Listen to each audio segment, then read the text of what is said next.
एक अपघात झाला. एका कॉन्ट्रॅक्टरनी जे हलगर्जीपणामुळे एका माणसाला सळई लागली, वरून पडून 20-25 फुटाची सळई होती. आणि अशा प्रकारचा हलगर्जीपणा आजही चालू आहे. म्हणजे कुठल्या हायवेचंच काम आहे, ब्रिजचं काम चालू आहे. कोसळला होता ना, जो मागे ब्रिज कोसळला होता त्याच ठिकाणी काम चालू आहे. आणि एक विद्यार्थी कॉलेजचा त्या ठिकाणी जखमी झाला होता.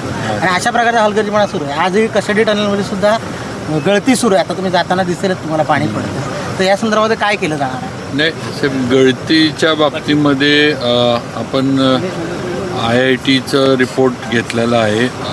पहिलं तर गळतीमुळं बोगद्याला धोका काहीच नाही आहे, हे आपण सगळ्यांनी लक्षात घ्यावं. दुसरं, थोडंफार जे पाणी येते त्याचं आता ग्राउटिंगची वगैरे कामं आपण सुरू केलीत. थोडं काय होतं आहे, नॅचरल जे काही हे आहे त्यामुळं जरा पाणी वगैरे हा प्रकार होतो आहे आत, तर त्याचं ग्राउटिंग करून आपण पाणी लवकरात लवकर जी गळती आहे ती थांबवतो आहे.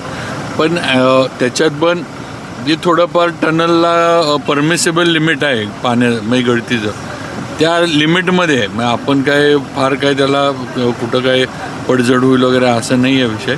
पण तरी जी होती आहे ती गळती लवकर थांबवू. तर राहिला विषय चिपळूणचा जो काही कॉन्ट्रॅक्टरचा हलगर्जीपणाचा आपण बोलला, तर त्याप्रमाणे आमचे NHC अधिकारी आहेत माझ्याबरोबर.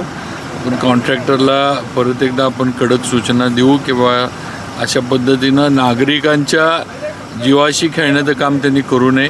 त्याला जी काय असेल ते समज पण दिली जाईल आणि शक्यतो जो इंजर झाला आहे मुलगा त्याला मदत काही कॉन्ट्रॅक्टरकडनं जी काही देता येईल ती द्यायच्या सूचना पण देऊ. सर, महत्त्वाचं म्हणजे गणेशोत्सव समोर येतोय आणि कोकणातले ग्रामीण भाग